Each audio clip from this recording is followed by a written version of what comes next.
यदा यदा हि धर्मस्य ग्लानिर्भवति भारत अभ्युत्थानम् अधर्मस्य तदात्मानं सृजाम्यहम् परित्राणाय साधूनां विनाशाय च दुष्कृताम्। तो आप गुरु की वाणी बताने लगते हो और 1.5 घंटा बता देते हो, बाद में कुछ 1.5 घंटा बताया, अरे बाप रे, 1.5 घंटा कहाँ से निकल लेती वाणी, विचार करो। तो ऐसा नहीं, हर एक के अंदर वो गुरु ने खजाना भर दिया है, हर एक के अंदर। कभी भी अपने को किसी से कम नहीं जानो। कम जाने पर क्या होता है, वो शक्तियां दब जाती हैं। और जब आप जानोगे कि हमको जो है गुरु ने पूरा खजाना दे दिया है, जब पूरा खजाना दे दिया है तो हमको बताने में डर क्यों है?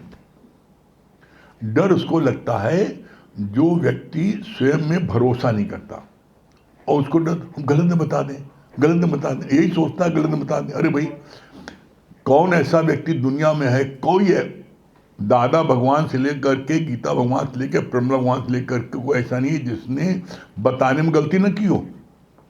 अरे भाई, मनुष्य गलती का पुतला है जो प्राय हो जाती है। जो गलती को न दोहराए उसे इंसान कहते हैं, उसे भगवान कहते हैं। ब्रह्मा भगवान ने अपनी वाणी में स्वयं बोला है कि बताते समय कभी कभी कुछ मुख से जो है निकल जाता है ऐसा, तो इसके अंदर थोड़ी नहीं भैया, ठीक है, करत करत अभ्यास के जड़ मत सोचन। हर कोई अभ्यास कर रहा, और बिना अभ्यास के, चाहे दादा भगवान हो, चाहे गीता भगवान हो, चाहे प्रमल भगवान हो, चाहे नारायणी भगवान हो, कोई ऐसा नहीं है बिना अभ्यास के इस मंजिल तक पहुंच गया हो। सब ने अभ्यास किया और सब उस मंजिल तक पहुंचे हैं। तो मेरा सिर्फ इतना कहना है कि सब लोगों ने अभ्यास करके उस मंजिल तक पहुंच गए, तो आप क्यों नहीं पहुंच सकते? बस वही, हम तो गंदे हैं, बंदे हैं, हम तो डरपोक हैं, हम तो लड़की हैं, हमरा इतना नहीं। भाई, आप अपने को काहे कमजोर मानते हो? दादा भगवान ने क्या बोला था? वो विधवा औरत को भगवान ने क्या बोला? उसको किसी पंडित ने बोला, उसका हाथ देखे, तुम्हारे हाथ में तो लिखा है तुम महारानी बनोगी। अरे का विधवा को शक्ल नहीं देखना चाहता, कोई अपना शादी ब्याह में उसको बुलाता नहीं, कोई रस्म पगड़ी नहीं कराता उसके हाथ से, डर मारे कि अपने पति को खा गई कि हमारे आदमी न खा जाए। और ये बता रहे पंडित जी तुम महारानी बनोगी। और उसी के बाद दादा भगवान से उसकी मुलाकात हुई। दादा भगवान ने उसको पहले दिन बोला हम तुमको महारानी बनाएंगे। अरे पंडित के पास सही हो गई, पंडित महारानी कैसे बनेंगे? हम इतने गरीब, खाने को पैसा नहीं, रहने को मकान नहीं, हमें महारानी कैसे बनाएंगे? तो गुरु जी ने बोला वाणी में कि दादा भगवान ने कहा कि तुम इस ज्ञान को लो, बस इस ज्ञान को लो और देखो तुमको एक दिन महारानी ने बना, तब कहना। उसने दादा भगवान कहना माना और ज्ञान सुनती रही और कहा तुम जितना सीखा तो बताते रहो। बताने लगी, जितना सीखा उसका परिणाम हुआ कि बताया कि उसके भाइयों ने एक छोटा सा टूटा फूटा मकान लिख के दे दिया था रहने के लिए। अचानक जब वो सत्संग करने लगी तो अचानक एक दिन उसके मकान की कीमत, उधर एरिया की कीमत दम बहुत बढ़ गई। जैसे कोई गवर्नमेंट कोई प्रोजेक्ट लाता है, इधर पुल बनेगा, तो उस एरिया की सारी जमीन बहुत महंगी हो जाती है, चौंगी। वैसे उसका मकान वो बहुत बढ़ गई, उसको बेच करके एक फ्लैट ले लिया गया। बताया दादा भगवान ने कि वो महिला जो खाने तक के जिसके पास नहीं था, उसका ये हाल हो गया कि उसके पास में इतनी संपदा, इतनी उसके अंदर में खूबियां, इतनी उसकी वो होगी। तो भगवान ने कहा, गुरु जी ने क्या बोला है, जो मेरा ये कार्य करता है उसके योग और क्षेम का भार मैं स्वयं उठाता हूँ। और उसका भगवान ने उठाया और परिणाम क्या हुआ कि बोला कि वो जो है इतना शानदार सत्संग उसने बना लिया, इतना शानदार उसने किया कि आज दिन तक उसकी चर्चा होती है, कहते महारानी बन गई। तो महारानी जो है, आप सब बन सकते हो, आप सब बन सकते हो महाराज, कोई इसमें दिक्कत नहीं है। बस सिर्फ आप जितना सीखा है उतना सिखाओ। आज गीता की रचना क्यों हुई? ब्रह्म ज्ञान क्या है? जो ज्ञान हम लोगों को नित्य प्राप्त हो रहा है, ये क्या है? आवश्यकता के अनुसार गीता बनी है। गीता क्यों बनी? अर्जुन जब बहुत अधिक परेशान हो गया, उलझन में आ गया, उससे उलझन समाप्त नहीं हो पा रही थी और युद्ध सिर पर मंडरा रहा था, तब वो भगवान कृष्ण के पास गया है और अपनी उलझन बताई है, ऐसी लड़ाई हो जा रही है, आपकी हमें मदद चाहिए। गीता शुरू कहां से भाई? गीता की आवश्यकता क्या पड़ी? तो गीता जो है, हम लोग जो रोज सुन रहे हैं, ये गीता एक आर्ट ऑफ लिविंग है। बस जीवन में कैसे हमको रहना है, घर में, परिवार में, समाज में, शहर में, देश में, प्रदेश में कैसे रहना है, ये सिखाती है। और जैसे अर्जुन के जीवन में समस्या आई, बोला ऐसे ही इस संसार में कोई व्यक्ति ऐसा नहीं है, कोई प्राणी ऐसा नहीं है जिसके जीवन में इस प्रकार की समस्या नहीं आएंगी। हर एक के जीवन में इस प्रकार की समस्याएं आएंगी। और जब समस्या आएंगी तो जैसे अर्जुन का उद्धार हुआ, जैसे अर्जुन का उद्धार हुआ, अर्जुन का उद्धार क्यों हुआ? क्योंकि अर्जुन ने भगवान कृष्ण की शरण ली और भगवान कृष्ण ने जो कहा उससे, हालांकि उसको भगवान कृष्ण जब कोई बात कहते थे तो उस पर वो बहुत बहस भी करता था, अपना निर्णय भी सुना देता था, हम ये नहीं करेंगे। लेकिन भगवान ने जब उसको समझाया, बताया, नहीं तुमको ये कार्य करना चाहिए क्योंकि जरूरत है, और तुम नहीं करोगे तो उसका दुष्परिणाम बता दिया। करोगे तो क्या मिलेगा और नहीं करोगे तो क्या मिलेगा, ये बता दिया।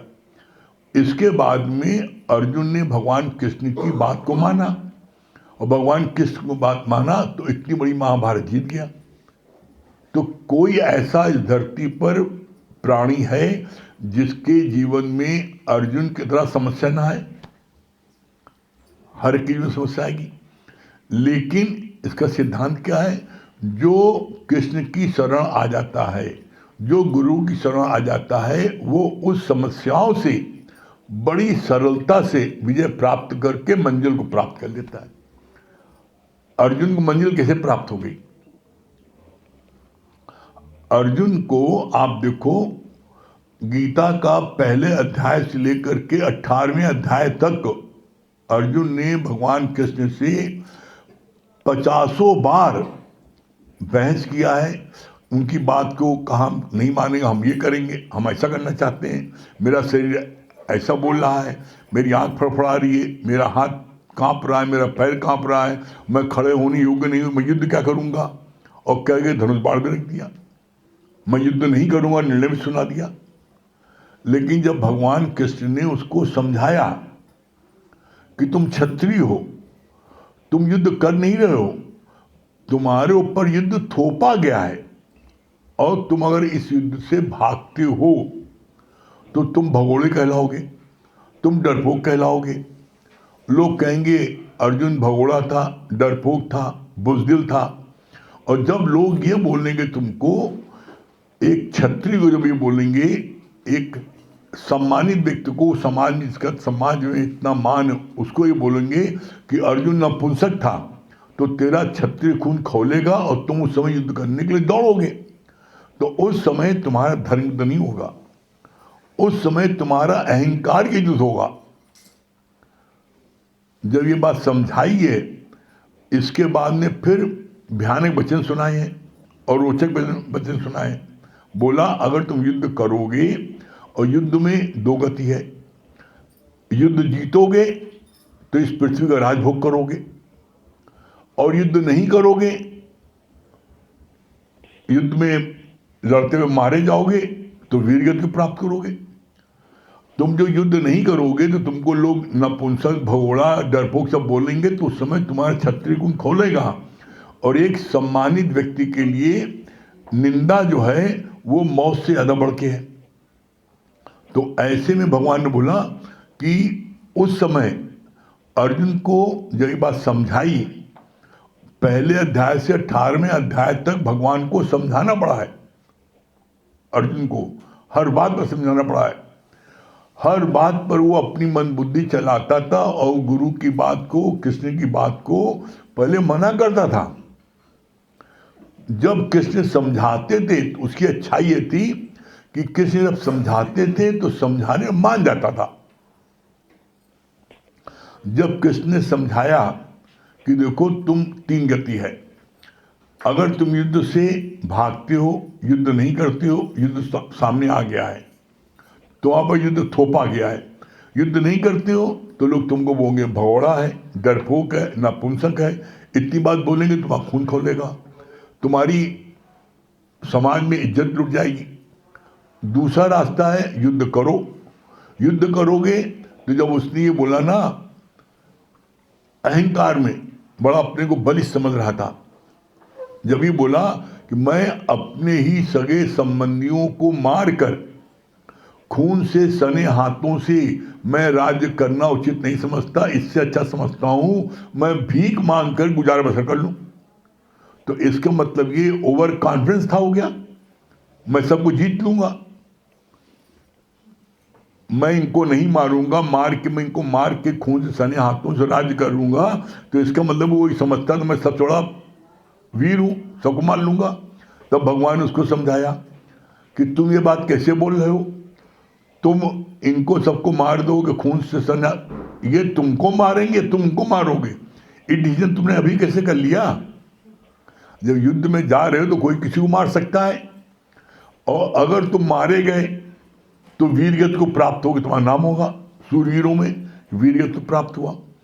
और यदि तुम विजय हो जाते हो तो पूरे राज्य का जो है भोग करोगे। तो दोनों स्थिति में तुम्हारे लिए युद्ध करना फायदेमंद है। मारे गए तो वीरगति प्राप्त होगा, तुम्हारा नाम रोशन होगा, और जीत गए तो तुम जो है पृथ्वी पर राज्य करोगे, नहीं लड़ोगे तो ये गति होगी, बदनामी होगी। जब उसको समझाया और उसको प्यार से बताया, क्या बताया कि तुम्हारा ये मोह तुमको युद्ध करने से रोक रहा है, तो उसके मोह की बीमारी पकड़ी और पकड़ करके उसको मोह को समझाया, तुम्हारे मोह जो कर रहे हो, तुम किसके लिए मोह कर रहे हो? तुम उन भाइयों के लिए मोह कर रहे हो, उस पितामह के लिए मोह कर रहे हो, उस गुरुजन के लिए मोह कर रहे हो जिसने कि तुम्हारे भाई को भीष्म को बचपन में जहर दे दिया मारने के लिए। तुम 5 भाइयों को लाक्षागृह में जिंदा जलाने के लिए प्रयत्न किया। तुम्हारा राज्य तुमको पूरा मिलना चाहिए, जो उनकी कंडीशन थी वो पूरी की, तो पूरा राज्य उनको देना चाहिए। पूरा राज्य न देकर कहता 5 गांव नहीं देंगे। जो लोग तुम्हारे साथ इतना अत्याचार कर रहे हैं, इतना अत्याचार किया, तुम वो तो तुम्हारे पर भगवान की मेहर जिस तुम बसते गए। तुम्हारे पत्नी द्रौपदी को भरी सभा में गुरुजन द्रोणाचार्य, जिनको पितामह बोलते, वो पितामह, कुल के सारे बुजुर्ग मौजूद थे, और उस सभा में उसको जो है नग्न किया जा रहा था। तो तुम उस समय कौन देख रहा था? उस समय बताओ कौन ही, उस समय बचाने कोई नहीं था, और तुम चुपचाप बैठे थे, इतनी बेइज्जती हो रही थी, और तुम उन्हीं कह रहे हो कि मैं इनको नहीं मारूंगा। तो पहले तो उसके भ्रम को दूर किया कि तुम किसके लिए जान दे रहे हो और किसके लिए मैं युद्ध नहीं करूंगा। ये वही लोग हैं जो तुमको मारने के लिए तुम्हारी पत्नी को भरी सभा में बेइज्जती करने के लिए थे, और तुम उनको बचाओगे। तो कितनी अच्छी बात बोली भगवान ने, कहा इस समय धर्म युद्ध है। इस समय धर्म युद्ध है और तुम अगर इस समय युद्ध नहीं करोगे तो फिर क्या होगा, फिर इसका लांछन तुम्हारे पर लगेगा। जब भगवान कृष्ण से अर्जुन ने सारे प्रश्न किए और अर्जुन को सारा जवाब दिया, तब लास्ट में आप देखो, लास्ट में ज्ञान का असर हुआ।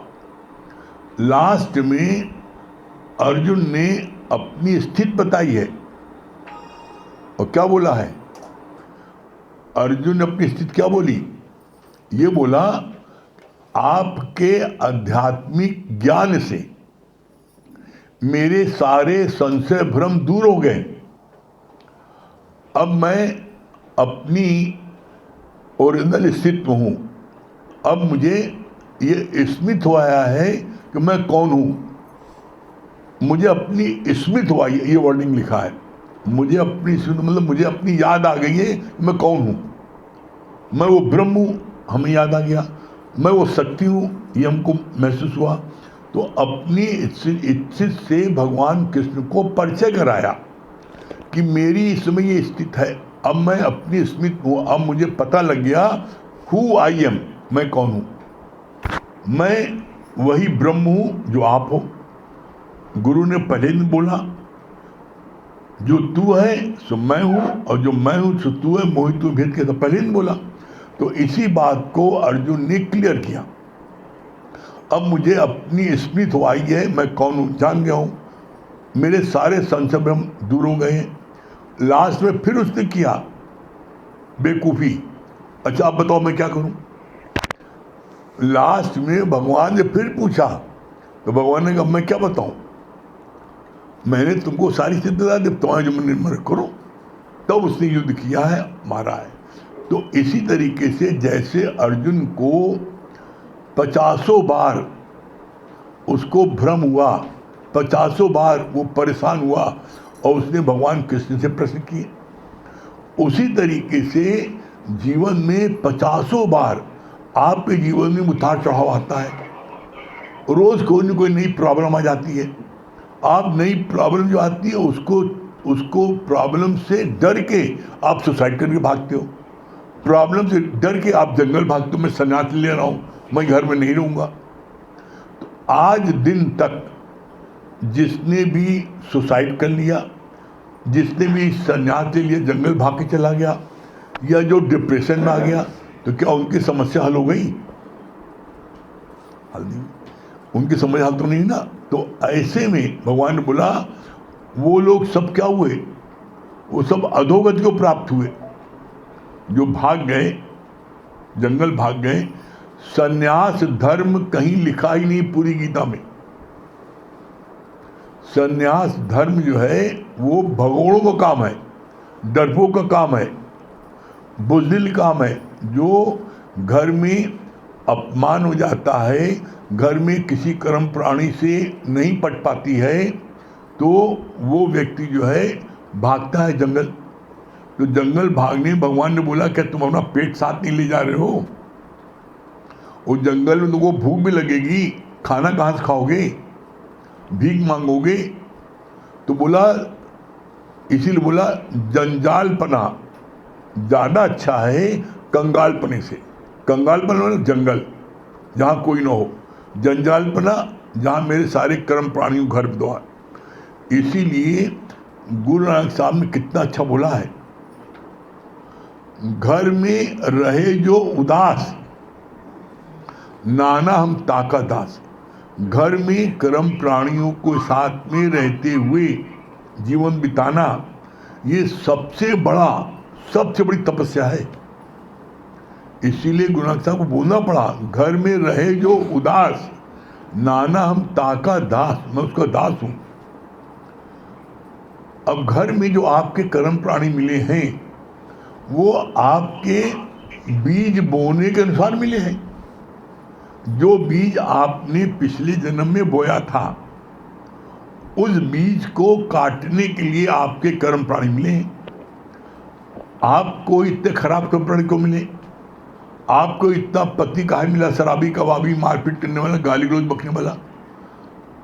एक का पति तो हम देखते हैं पत्नी के सामने सुबह चाय बनाए, लीजिए मैडम प्लीज चाय पी लो। एक पति ऐसा है जो कि सुबह उठ करके चाय बना कहता मैडम प्लीज उठो तुम्हारे लिए चाय लिया है, और एक सुबह उठते हो ना 20 गाली बकता है, अपमानित करता है, जलील करता है। तो एक का पति इतना अच्छा क्यों हो गया और एक का पति इतना खराब क्यों हो गया? इसके लिए इसका दादा भगवान ने इस पर जवाब दिया है। क्या जवाब दिया है? कहा कि एक औरत ने दादा भगवान से आके कहा, दादा भगवान मेरा पति जो है मुझको बहुत मारता है, पीटता है, बड़ी गाली बकता है, मैं तो उससे भी आ गई हूँ। तो दादा भगवान ने उसको जो डांटा, कहा चुप चुप चुप, एक लफ्ज मत बोलना। कहा क्यों? दादा भगवान ने कहा मैं अपनी दिव्य दृष्टि से मैंने देखा है कि तुम्हारा जो पति है पिछले जन्म में तुम्हारा नौकर था और तुम थी महारानी सेठानी। तो तुमने सेठानी होकर के तुमने उस नौकर को बहुत सताया, उसके बुखार था, उसको शरीर में कष्ट रहता था, उसके बाद भी तुम उसके कहते पूरा काम कर तब खाना मिलेगा, नहीं तो खाना नहीं मिलेगा। तुमने उसको इतना सताया है कि उसका रोम रोम दुखी हो रहा था। तो वो जो तुमने सताया तो अब उसका तुम्हें कर्म फल मिलना ही है, इसीलिए वो इतना सगा रिश्तेदार बन के आया, तुम्हारा पति बन के आया। अब वो तुम्हारा अपना बदला चुका रहा है जो तुमने उसको सेठानी बन के तुमने सताया था। तो उसका शुक्राना मानो। अगर तुम अभी ऐसी जो बोले तुम्हारे फिर कर्म बन रहे हैं, और जो कर्म बन रहे हैं तुमको फिर मिलेगी सजा। इसलिए ये याद रखो, बिन भोगे छूटे नहीं कर्मगत बलवान।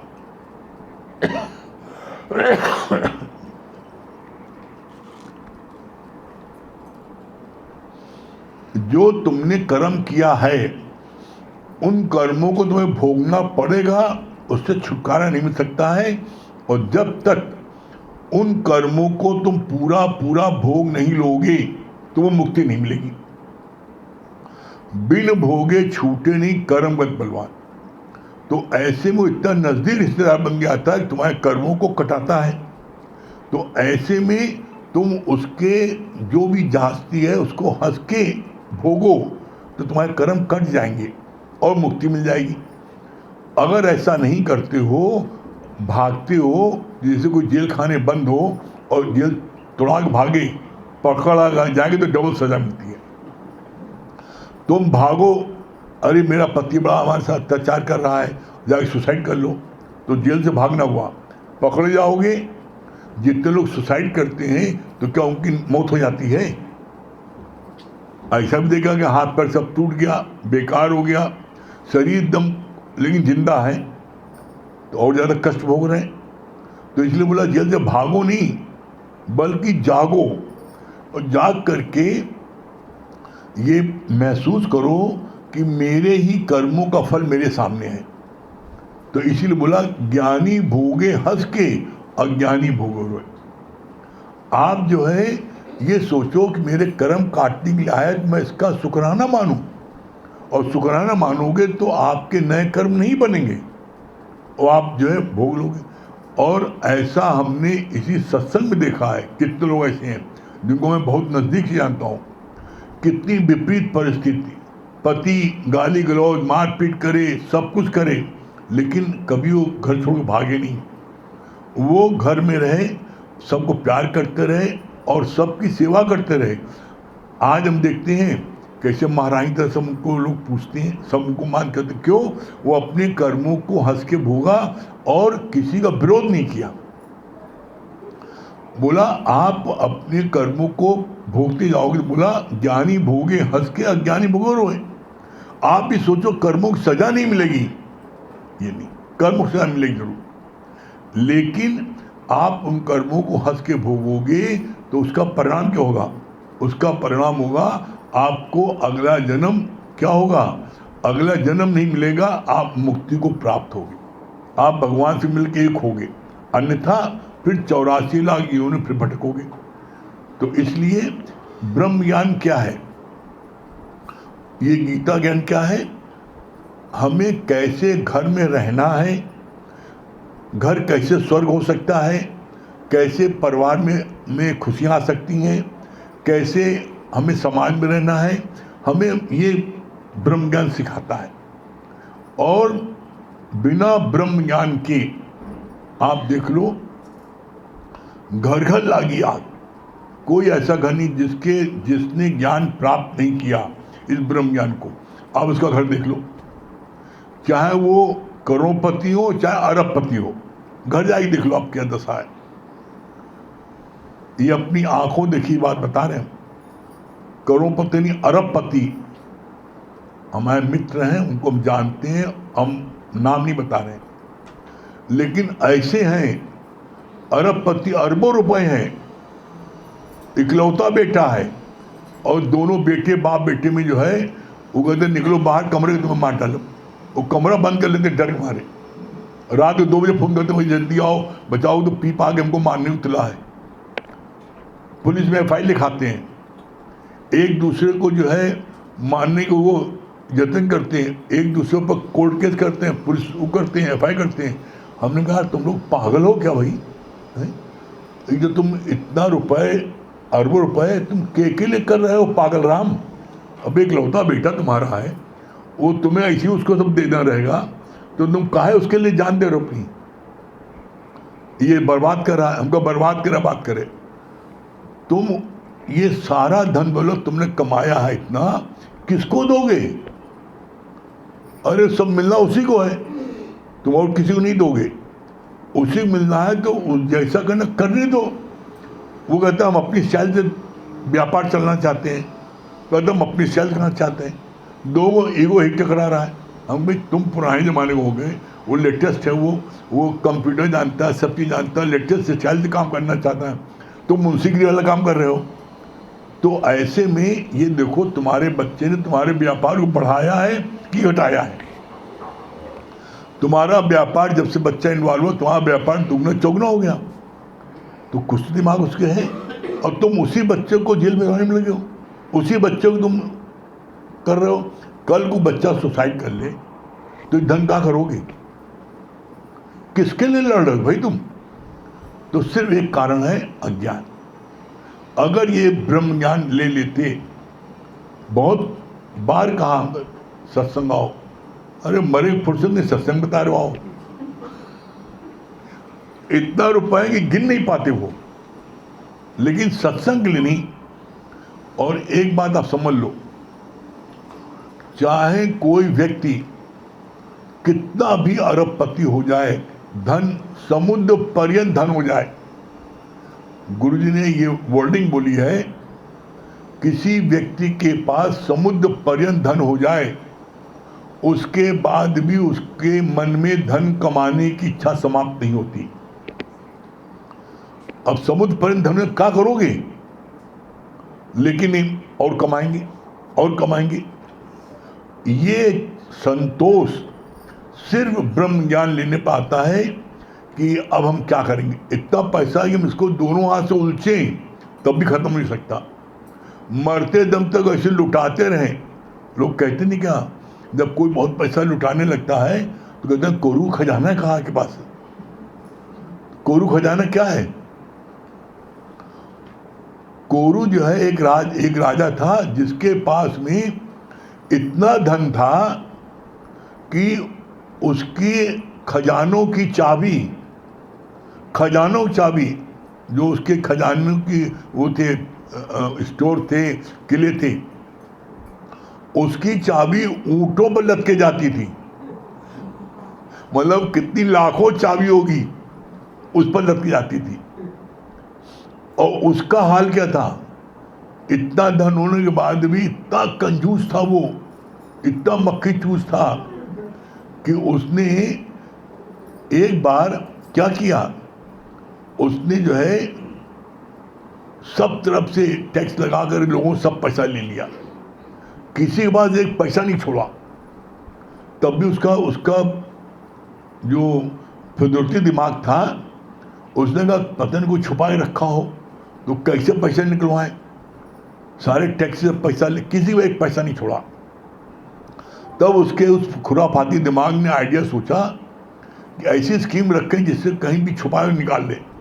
तो उसने एक स्कीम रखी कि मैं अपनी बेटी की शादी, राजकुमारी की शादी, मैं उसके साथ कर दूंगा जो 1 रुपये लाख मुझको दे देगा। अब किसी के पास 1 रुपये भी नहीं था, कौन लाख दे। एक जो नौकरानी राजमहल में काम करती तो उसका बेटा, वो कभी कभी वो भी चला आता था अपनी माँ के साथ काम कराने। उसने राजकुमारी देख लिया था और राजकुमारी उसके दिलो जान बस गई थी। क्या कुछ हम तो यही शादी करेंगे।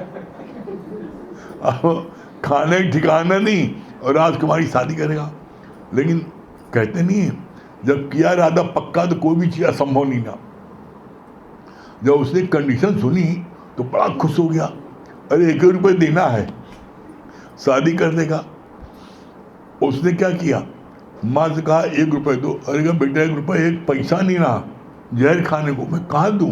कहा कुछ नहीं, हमें नहीं दोगी तो मैं जो अपनी जो है मैं भूख प्यास सब बंद, अनशन, मैं शादी उसी से करूँगी चाहे तुम जहाँ भाग दो।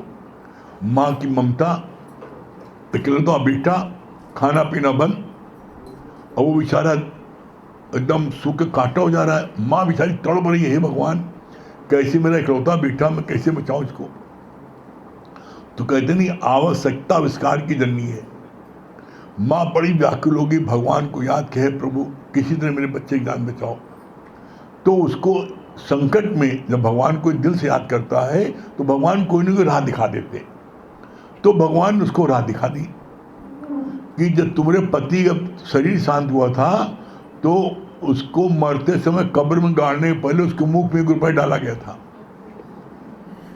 तो उसने अपने बेटे को बताया, बेटा 1 रुपये तुम्हारे पापा मुख में डाला गया तो कब्र में उनको गाड़ा गया है। अब जाके देख लो, तुम खोद खाद के शायद उसको पड़ा हो। वो गया कब्र खोदिस खादिस, और कब्र खोद खाद के देखिए रुपये मिल गया, बड़ा खुश आ गया। अब तब शादी हो जाएगी और ले जाएगी राजा दिया, ये लिए शादी करिए।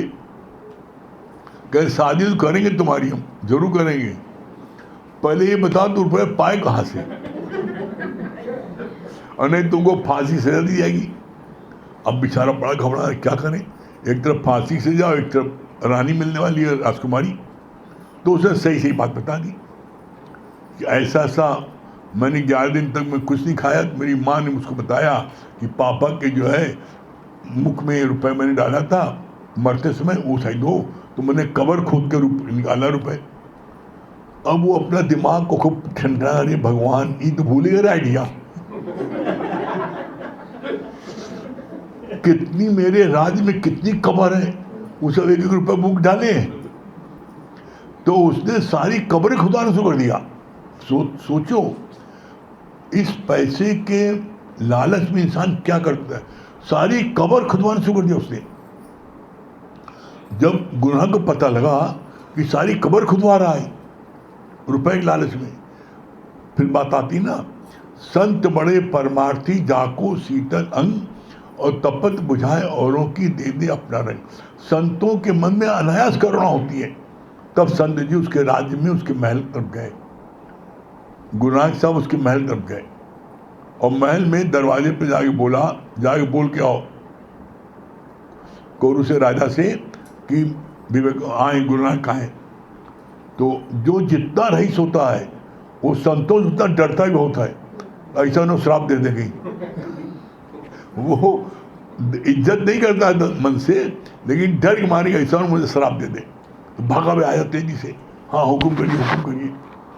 क्या हुक्म ये है, ये मेरी सुई रख लो, ये मेरी सुई है बड़ी कीमती, और ये सुई तुमको हम तुमसे अपनी जन्नत में ले लेंगे, हमें वहाँ मिलना वहाँ ले लेंगे। कहा जैसा हुक्म करके वो सब उनकी ज्ञान की भाषा समझा नहीं, और उसने वो सुई ला के रखा और कहा जो सबसे कीमती हीरे मोती वाला खजाना है, अपनी रानी ने बोला उसमें इसको रखोगे। कहा है क्या, गुरुनानक साहब ने कहा इसको जन्नत में तुमसे लेंगे। क्या पागल हो, कहा जन्नत में लेंगे? अरे जन्नत में सुई नहीं, सुई के एक नोक नहीं ले जा सकते, जन्नत में कोई कुछ नहीं ले जा सकता। इसलिए देख लो जब कोई मरता है तो उसकी दशा क्या होती है, उसको जो है उसको नदी में नहलाते हैं और उसके अंदर सारा वस्त्र उसका उतार देते हैं कि कहीं शायद छुपा पाने कोई जेब में हो, इसीलिए कफन में कोई जेब नहीं होता। कफन में कोई जेब नहीं होता है, एकदम सादा चद्दर होता है। नहलाते हैं और फिर उसको लाके अग्नि में रखते हैं और उसके बाद चद्दर उड़ाते हैं। एक तिनका भी कहीं कोई ले नहीं जा सकता। तो बोला ये तुम जो सुई बता रहे हो, सुई नोक नहीं ले जा सकते। कहा फिर? कहा तुमको उन्होंने सबक सिखाने के लिए बात बोली है कि तुम जो कब्र खुदा रहे थे, इसलिए बोला है कि तुमको जन्नत में हमको देना। जन्नत में जब कोई जाता भगवान के पास में तो एक सुई की नोक करा कुछ नहीं ले जा सकता। जब उसकी आंख खुली, अरे मैं क्या कर रहा हूँ, तब उसने लुटाना शुरू किया है। लुटाना शुरू किया तो जब बहुत लुटाना शुरू किया तब लोग कहते कोरू खजाना है क्या रखे है। तो बोला अंत वेले में उसको गुनाह मिल गए और उन्होंने उसको सही दिशा दे दी। तुम्हारे गुरु मिल गया, सही दिशा मिल गई है, तो अब तो कम से कम तुम धन इकट्ठा करना बंद कर दो। बोला जब आवे संतोष धन सब धन दूर समान। और एक ये बड़ी विडंबना है, जब तक आप जितने बैठे हो आप अपने जीवन में देख लो, जब तक आपके पास पैसा नॉर्मल होता है जिससे आप अपना परिवार के अच्छे से लालन पालन कर लो, जब तक तो आपको भूख लगती है, खूब अच्छे से खाते पीते हो। लेकिन जहाँ एक बार धन बहुत आ गया, देख लो खाना पीना खत्म। रही लोग 2 रोटी नहीं खा पाते, वो ऊपर रोटी के छिलका खाते हैं और 1 कटोरी दवा खाते हैं। उनसे पूछा क्या खाते हो, क्या वरी, उन्हें वो चिंताएं खाते हैं। और उसकी जगह एक गरीब देख लो जो रिक्शे वाला है, ठेले वाला है, गाड़ी चलने वाला है, उसको देख लो तुम। आप सुबह मॉर्निंग वॉक करने निकलो, देखो वो बाहर जो है चूल्हा में जला करके वैसे बिलस्ते ना पर रोटी खाते हैं मोटी मोटी, और काहे खाते हैं, नमक और मिर्च से खाते हैं, और 2.5 मन बोरा से उठा फेंकते हैं। और किसी रईस से बोल दो जाइए 5 किलो का झोला उठा, अरे बाप रे कमर उठ गई। भूख के नाम देख लो, हम लोग तो देखते हैं हमेशा जितनी रईसों की पार्टी होती है, जितना खाना बनता है, उस दिन उस पूरे इलाके के गरीब लोग बड़ा खुश होते हैं। कई लोग खाएंगे ने, ये तो सब सुंघी है, ये सुंघे खावे हम। आप देख लो 500 आदमी खाना बनता है तो खर्चा होता है कितना, सिर्फ 100 आदमी, 400 आदमी खाना जो है फिकता है। वो जो है पता लगता है कि जो गरीब अनाथालय में जाता है। क्यों? क्योंकि वो हलवाई बनाता है ये सोच कर कि भाई कम से कम 3-3, 4-4 तो खाएंगे, और 4 जगह आधा खाते हैं। तो ऐसे में हलवाई से हमारी बात हुई तो उसने पूछा जो दावत आप दे रहे हो, दावत किसको दे रहे हो? तो हम लोगों ने बोला भाई कि ऐसे समाज में जो सम्मानित उनको दे रहे हैं। तो उसने जो है उसने 500 जगह का उसने 50 आदमी खाना बहुत है। क्यों? 50 आदमी 500 खा जाएंगे, इनकी 1 रोटी एवरेज रखो बस। और उसी जगह हमने बोला भाई हम खिलाड़ियों को दे रहे हैं दावत, क्या भैया इनके लिए इनको 50 का बनवाए ना, इनका 500 बनाओ। कहा है 1-1, 10-10 रोटी खाता है। तो जब तक आप जो है चिंताएं नहीं खाते तो आप खूब डर के खाना पीना खाते हैं, और जब चिंताएं खाने लगते हैं तो खाना बंद हो जाता है। किसी रईस का देख लो ये हाल है। इसलिए भगवान ने बोला चिंता तेरी तभी मिटेगी जब चिंतन में ले लोगे राम। राम ने क्या कहा, कृष्ण ने क्या कहा, ऐसे चलोगे तो क्या होगा, तब परिणाम होगा हंसनियाँ खिलनियाँ खावंदियाँ बिछोड़ में। तब हंसते खेलते कूदते खाते पीते मौज मस्ती लेते हुए मंजिल को प्राप्त कर लोगे। अब इसके आगे हम ये बताएंगे।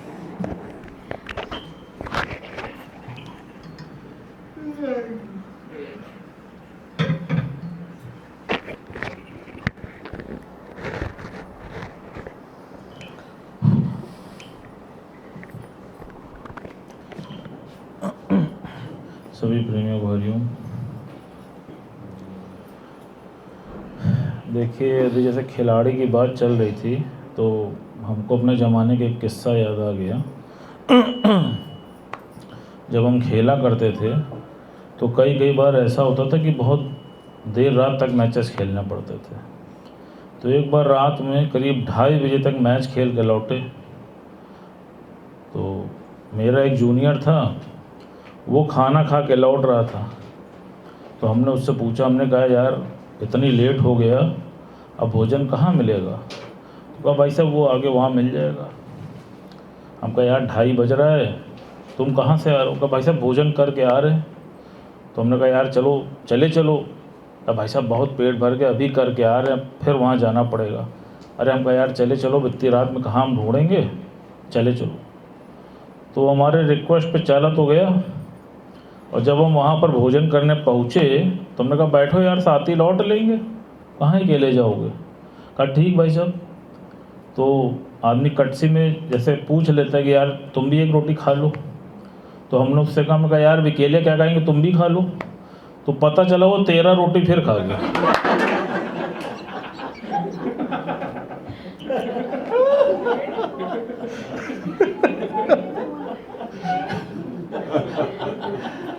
हम 5 खा पाए, वो 13 खा गया। हम कहा भाई साहब वो तो भूख तो जनरेट होती रहती है। तो जैसा भी बोला, सच बात है कि वाकई खेल जीवन से अच्छा तो कोई जीवन नहीं है। हम इस बात को महसूस करते हैं, जैसा अभी कहा ना कि इसीलिए गुरुजी क्या कहते हैं बी लाइक अ चाइल्ड। कभी बड़े बनने की चेष्टा मत करो। क्यों? क्योंकि तुम जैसे जैसे बड़े बनते जाओगे वैसे वैसे वरीस तुम्हारे जीवन में बढ़ती चली जाएंगी।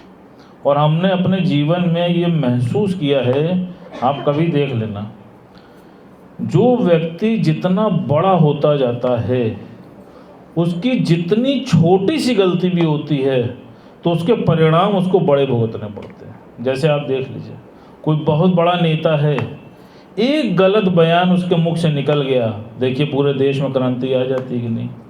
तो इसी प्रकार जब आप छोटे होते हैं और गलती बड़ी होती है तो कोई फर्क नहीं पड़ता, आप बच जाते हैं। क्यों? क्योंकि आप छोटे हैं, अरे बच्चा है छोड़ दो यार। लेकिन जब आप बड़े होते हैं और गलती छोटी होती है तो भी उसका जो परिणाम है वो हमेशा जीवन में बड़ा ही भुगतना पड़ता है। तो इसीलिए गुरुजी क्या कहते हैं? गुरुजी कहते हैं सावधान। आप देख लो, जो आदमी जितना बड़ा पॉलिटिशियन है उतना संभल के बोलता है, बहुत धीरे बोलता है। क्यों? क्योंकि उसको पता है हमारे मुख से कुछ निकला कि बवाल हुआ, वो कहीं ना कहीं कंट्रोवर्सी में फंस जाता है। इसलिए गुरुजी बोलते हैं कि वचन संभाल के बोलिए, वचन के हाथ न पाऊं, और एक वचन औषधि करेगा, एक करेगा घाव। अज्ञानता में आप देख लो हम क्या करते हैं, हर बात में भक्त से बोल पड़ते हैं। जो भी व्यक्ति अज्ञानी है आप उसके अंदर देख लो, वो मौन में रह ही नहीं पाता। कहीं किसी 2 लोग में बात चल रही है, उससे कोई पूछ नहीं रहा है लेकिन वो बोल पड़ेगा। जैसे अपने सत्संग में कई बार दृष्टांत चला है ना कि 2 लड़के आपस में लड़ रहे थे और तीसरा खड़ा सुन रहा था। तो पहले ने दूसरे से बोला कि मैं तुम्हारे 32 दांत तोड़ दूंगा। तो दूसरे ने क्या कहा, मैं तुम्हारे 64 तोड़ दूंगा। तीसरा खड़ा सुनने तो कहा भैया 64 कैसे? कहा मुझे पता तो तू बोलेगा, 32 इसके 32 तेरे। अब देखिए, ये सावधानी जिंदगी में कोई हमको बताता नहीं है। भगवान ने क्या बोला? कहा दुनिया दुखों का घर है, सुख है तेरी गली में, दादा तेरी गली में, सतगुरु तेरी गली में। आप देख लीजिए, दुनिया तो ठगों से भरी पड़ी है। जैसे यहाँ पर बैठे जितने भी लोग हैं सबका अनुभव होगा, ऐसा कोई सगा नहीं जिसने हमें ठगा नहीं। अगर हमें दुनिया से चोट ना खाई होती तो प्रभु तेरी याद ना आई होती। जैसे उस रामदास के साथ हुआ। आप देखिए कि एक व्यक्ति था, उसका नाम था रामदास। उसको एक बार बकरा खाने की इच्छा हुई, तो बकरे वाले क्या गया और बकरा खरीद के उसको पीठ पे लाद के जाने लगा। वहाँ पर 3 ठग खड़े थे, उन्होंने उसको देख लिया। अब उनके मन में भाव आया कि कैसे इसको ठगा जाए। तो उन्होंने क्या किया, उन्होंने उसका पीछा किया और थोड़ी दूर पीछा करने के बाद पहले ठग ने उससे बोला कि भैया ये कुत्ता कहाँ लेके जा रहे हो। तो रामदास बोला, हैं कुत्ता? अरे ये तो बकरा है भाई। कहे नहीं ये तो कुत्ता है। कहे नहीं ये बकरा है। खैर वो आगे बढ़ा, थोड़ी दूर आगे पहुंचा ही था कि दूसरे मोड़ पे दूसरा ठग खड़ा था। उसने फिर बोला, कहा भैया कुत्ता कहाँ लेके जा रहे हो। अब की बार रामदास के मन में थोड़ी शंका पैदा हुई कि कहीं ऐसा तो नहीं कि बकरे की जगह हम कुत्ता ही ले आए। लेकिन फिर भी उसने उससे बोला, नहीं नहीं भाई ये तो बकरा है। फिर वो आगे बढ़ा, अगले चौराहे पर तीसरा ठग खड़ा था।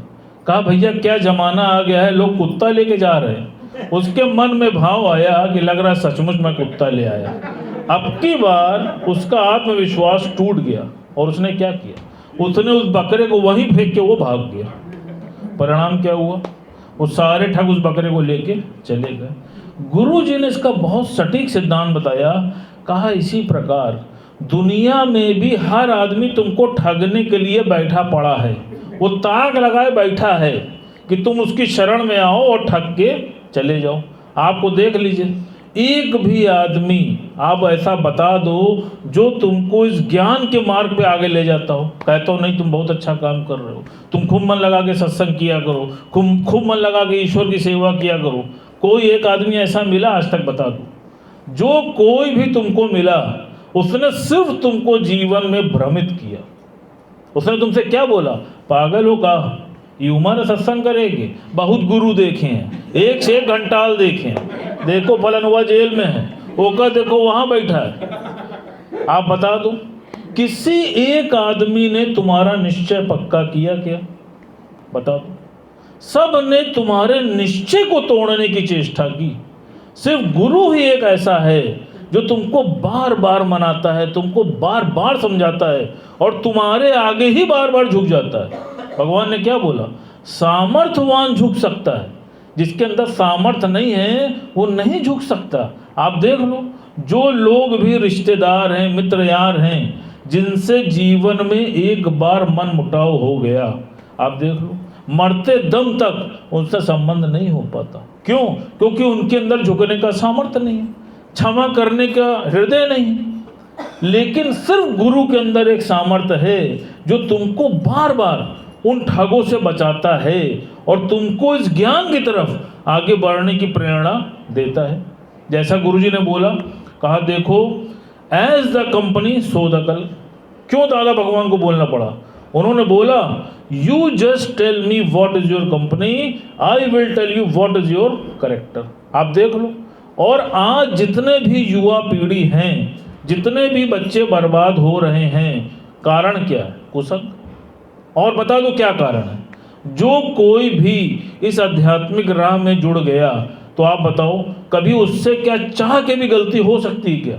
आप बताइए। जिस आदमी को ज्ञान की जानकारी हो गई उसके जीवन से अंधकार स्वतः समाप्त हो गया। क्यों? क्योंकि उसके जीवन में ज्ञान रूपी प्रकाश हो गया। इसीलिए गुरुजी ने क्या बोला, कहा एक ही परहेज रखना है। वो क्या है? वो है बैड कंपनी। कुछ भी हो जाए, तुम्हारे पास कोई काम ना हो, तुम घर में दाल चावल मिला के बिल लेना, लेकिन कुसंग में मत जाना। जैसे एक बार रोम का एक बहुत बड़ा चित्रकार था, तो उसके मन में भाव आया कि क्यों ना कोई एक ऐसी पेंटिंग बनाई जाए, क्यों ना कोई एक ऐसी पेंटिंग बनाई जाए जिसमें किसी बच्चे के भाव को प्रकट किया जाए और उसकी कोमलता और मासूमियत को उस चित्र में उतार दिया जाए। अब उसके लिए उसको एक बच्चे की ज़रूरत थी। उसने बहुत जगह उस बच्चे को ढूंढने का प्रयास किया, बहुत से स्कूलों में गया, बहुत से अनाथालयों में गया और बड़ी मुश्किल से उसको एक बच्चा जैसा उसकी कल्पना में था उसको मिल गया। उसने उस बच्चे का सजीव चित्र उस पेंटिंग में उतार दिया और उतारने के बाद जब उसने उसकी प्रतियां छपवाई तो लाखों प्रतियां उसकी बिक गईं। और उस पेंटिंग के कारण उसका बहुत अधिक नाम भी हो गया। क्या बहुत अच्छी बात है।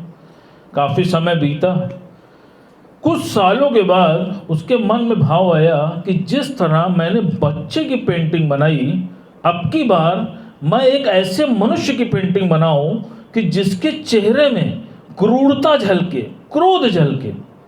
तो अब ऐसा आदमी ढूंढूं, अब ऐसा आदमी उसको मिलेगा। तो ऐसा आदमी तो आपको जेल में मिल सकता है। कहा क्यों? क्योंकि जो कैदी होते हैं वही क्रूर होते हैं। कहा ठीक है। उसने पूरे देश भर की जेलों का भ्रमण किया, उसको कोई ऐसा कैदी समझ में नहीं आया। फिर उसने बाहर के देशों में जाकर ढूंढा तो उसको एक कैदी जैसी उसकी कल्पना थी वैसा ही मिल गया। उसने उस कैदी से बोला कि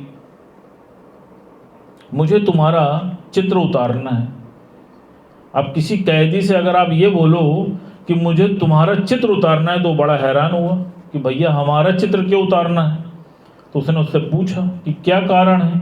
तो उसने बोला कि देखो, मैंने आज से कई साल पहले एक बालक का चित्र उतारा था और उतारने के बाद उसकी कई प्रतियां छपवाई थी और उस बड़ा ही लोकप्रिय हुआ था। तो मेरे मन में एक भाव आया कि अब की बार किसी कैदी का चित्र उतारूं जिसमें क्रूरता झलके और क्रोध झलके। तो ऐसा ही तुम्हारा चेहरा है, अगर तुम्हारी अनुमति हो तो मैं इसको सजीव रूप दे दूं। उसके बोलते ही वो कैदी फूट फूट के रोने लगा। उसने उससे पूछा कि भाई बात क्या है, क्यों रो रहे हो। तो उस कैदी ने बोला कि तुम जिस बच्चे की बात कर रहे हो असल में वो बच्चा मैं ही हूं। उससे रहा नहीं गया, उसने पूछा कि ये बताओ कि आखिर तुम्हारी ये दशा हुई कैसे। क्या बोला? कहा कुसंग के कारण। इसीलिए देखो, वो था तो वही बालक ना, लेकिन समय बीतता गया, वो कुसंग में आ गया। अल्टीमेटली क्या हुआ? उसकी स्थिति अत्यंत दुखदायी हो गई। तो भगवान ने भी यही बोला, कहा कुछ भी हो जाए, देखो हमेशा बैड कंपनी से बचने की कोशिश करो। कुछ भी हो जाए, किसी भी कीमत पे। यहां तक गुरुजी ने बोला, कहा अगर कोई तुम्हारे ज्ञान के प्रकाश में नहीं आता तो तुम उसके अंधकार में क्यों जाते हो। आप सोच के देखो, तुम कहीं ना कहीं लिहाज करके, बुरा ना मान जाए, हमसे रुष्ट ना हो जाए, भगवान ने कहा जाने दो। जब उसको तुम्हारी कद्र नहीं है तो तुम क्यों उसकी ओर भाग रहे हो। और आप देख लो अभी होता क्या है, अभी लौ आपकी बहुत थोड़ी सी जली है। इसीलिए भगवान ने यह सत्संग रूपी घेरा बना के रखा है। जिज्ञासु के लिए क्या है? जिज्ञासु की यही अवस्था है कि वो उसी घेरे के अंदर रहे। सीता जी भी जब तक लक्ष्मण रेखा के अंदर थीं, उनका हरण नहीं हो पाया। जब वो लक्ष्मण रेखा के बाहर गईं, तभी उनका हरण संभव हुआ। इसी प्रकार तुम्हारे साथ भी है। तुम जब तक इस लक्ष्मण रेखा के अंदर रहोगे, तुम्हारा भी हरण नहीं हो पाएगा। ये माया रूपी हरण तुम्हारा नहीं कर पाएगी। लेकिन जब भी तुम इस दायरे के बाहर गए तो तुम ध्यान रखना कि अभी तुम उतने मजबूत नहीं हुए हो। भगवान ने कई बार उदाहरण दिया, कहा देखो जो पेड़ होता है तो जब वो छोटा होता है तो उससे गाय बकरियां उस पेड़ को खा लेती हैं, लेकिन जब उसके चारों तरफ मेड़ लगा दी जाती है और जब वही पेड़ वृक्ष बन जाता है तो उसी गाय बकरी को उससे बांध दिया जाता है। कहा ठीक इसी प्रकार अभी तुम जिज्ञासु की अवस्था में हो, अभी तुम पुरुषार्थ कर रहे हो, तुम इस मार्ग में आगे बढ़ रहे हो। तो इसमें सुजागी क्या है? इसमें सुजागी सिर्फ इतनी सी है कि तुम बैड कंपनी को अवॉइड करो। और कहीं मान लो जाना अति आवश्यक है भी तो गुरुजी ने क्या बोला, कम से कम अपने साथ 5 प्रेमी को लेके चले जाओ, जिससे कि तुम्हारी कंपनी जो है वो डिस्टर्ब ना होने पाए। अब आप देख लो ये सही समझ और सही रमझ तुमको कहाँ मिलती है। अब अपने अंदर देख लो, जैसे एक पिता के 2 पुत्र थे। पिता बूढ़ा हो चला था, उसके मन में भाव आया कि अब तो मैं बूढ़ा हो चला हूँ तो क्यों ना अपनी जायदाद का बंटवारा ही कर दूँ। तो उसने क्या किया, उसने दोनों पुत्रों को बुला करके बराबर से जायदाद का बंटवारा कर दिया। उसके पास बहुत खेत खलियान थे, दोनों पुत्रों को उसने बराबर से खेत बांट दिए। एक पुत्र जो था वो बड़ा ही आलसी प्रवृत्ति का था, वो कुछ करना नहीं चाहता था, वो हर चीज में बैठे बैठे ही हुक्म चलाता रहता था। तो उसने क्या किया, उसके मन में भाव आया कि पिताजी इतना खेत खलियान छोड़ गए हैं, इतनी अपार संपदा छोड़ गए हैं, क्या करना है। तो वो अपने नौकरों से कहता था कि जाओ और जा करके पानी और बीज बो के आओ। वो कहते थे हाँ भैया बो दिया, लेकिन बोता कोई नहीं था। दूसरा बेटा जो था वो समझदार था, वो क्या कहता था, वो कहता था कि आओ मिल के काम करें। वो पहला वाला कहता था जाओ जाके काम करो, और दूसरा वाला कहता था आओ मिल के काम करें। तो जो कहता था आओ मिल के काम करें, तो क्या होता था, उसके जितने भी वर्कर थे वो सब उसके साथ कंधे से कंधा मिला के कार्य करने लगते थे। परिणाम क्या होता था, जो मिल के काम करते थे तो वो दिन दुगनी चार चौगनी उन्नति करते चले जाते थे। और जो कहता था जाओ करो, तो जाओ करो वाले में क्या होता था, कोई काम करके नहीं आता था, बल्कि उसको धोखा दे के जाता था। तो गुरुजी ने इसका सिद्धांत क्या बताया, कहा इसी प्रकार तुम भी कभी किसी से मत करना जाओ करो। जाओ का मतलब क्या होता है कि तुम्हारे जीवन से सब कुछ चला गया, माया चली गई, स्वास्थ्य चला गया, शांति चली गई, संतोष चला गया, सब कुछ चला जाएगा। और जो कहता है आओ करें, तो आओ करें में क्या होता है कि तुम्हारे जीवन में सब कुछ मल्टीप्लाई होना शुरू हो जाता है। आप देख लो, जो कहता है आओ मिलकर सत्संग करें, तो पहले आनंद उसको आता है कि दूसरे को आता है, बता दो क्यों, क्योंकि उसके लिए तैयारी वो पहले से करता है, उसको पहले से बैठना पड़ता है। और जो कहता है जाओ करो, तो उसको क्या आनंद आता है क्या, आप अपने अंदर झांक कर देखो। अब क्या करोगे, आओ करें कि जाओ करें? जब कहोगे आओ करें तो कभी ना डरें, ध्यान रखना।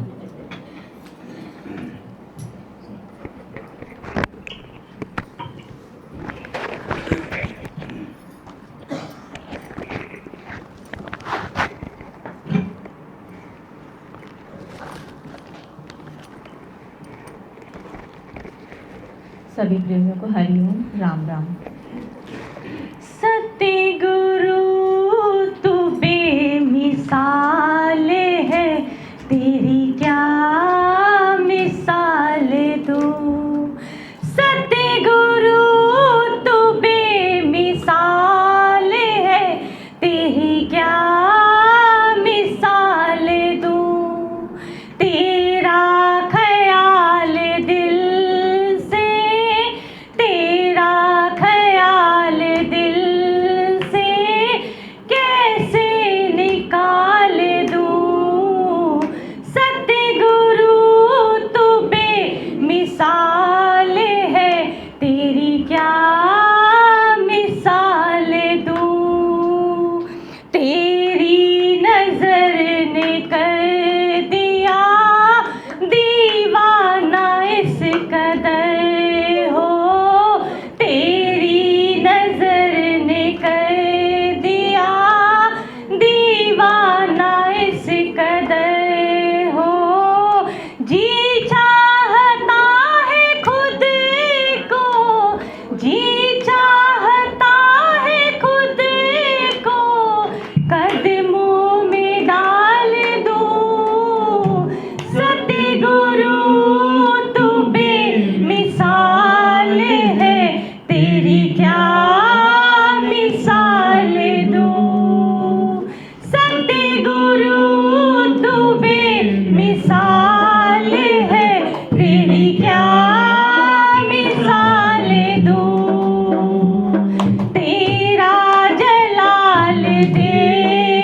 तेरी क्या मिसाल दूं, तेरे जलाल से होती है रहमतें सदा हो, तेरे जलाल से होती है रहमतें सदा हो। आ जाए अगर मौत भी, आ जाए अगर मौत भी, हंस कर मैं टाल दूं, सतगुरु तू बेमिसाल है, तेरी क्या मिसाल दूं, सतगुरु तू बेमिसाल है, तेरी क्या मिसाल दूं, तेरी क्या मिसाल दूं। अब वंदना जी जो है सुनाएंगी, क्या सुना रही है, क्या बता रही है, क्या सुना रही है। भैया और भाभी को बहुत बहुत शादी की सालगिरह मुबारक हो। भूल ही जाते हैं। हमारी तरफ से, सारी संगत की तरफ से वंदना जी को, भैया को बहुत बहुत सालगिरह मुबारक, बहुत बहुत बधाई। बहुत शुक्राने के लिए कुछ बोलना है। आपके सानिध्य में आने के बाद ही, आपके शरण में आने के बाद ही छोटी छोटी खुशियों को सेलिब्रेट करना आ गया है। मतलब एक के चक्कर में 99 का सुख हम लोग खो रहे थे, और यही आके वाकई रियलाइज़ किया कि कल का क्या भरोसा है। आज को, पल को, आज जो है मिला है उसको खुशियों से जी लो। ये खुशियाँ पल पल जो हमको मिल रही हैं, इसको जीना आ गया है। वाकई हर समय हम जो कहते हैं ना कि सब कुछ है, बट एक के चक्कर में मुंह बना रहता था। लेकिन अब 99 को देख ही नहीं पाते। लिस्ट बनाते थे तो एक के लिए ज़्यादा होती थी, 99 कम होती। अभी क्या है ना कि फर्स्ट प्रायोरिटी में यह है, जो चीज़ें हैं उस पर हम लोग देखना सीख गए हैं, और वाकई कल का किसी का भरोसा नहीं।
खुश रहिए, जो मिला है सब बहुत अच्छा है, बहुत अच्छा है। शुक्राने हैं गुरुजी ने नजरिया दे दिया है कि हम अच्छा बोले, तो बहुत बहुत शुक्राने हैं गुरुजी।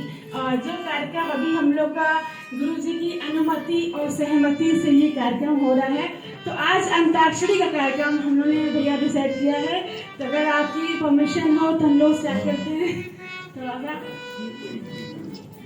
तो गुरु जी की परमिशन से ही हम लोग ने ये हुआ कि मोबाइल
फिर आपकी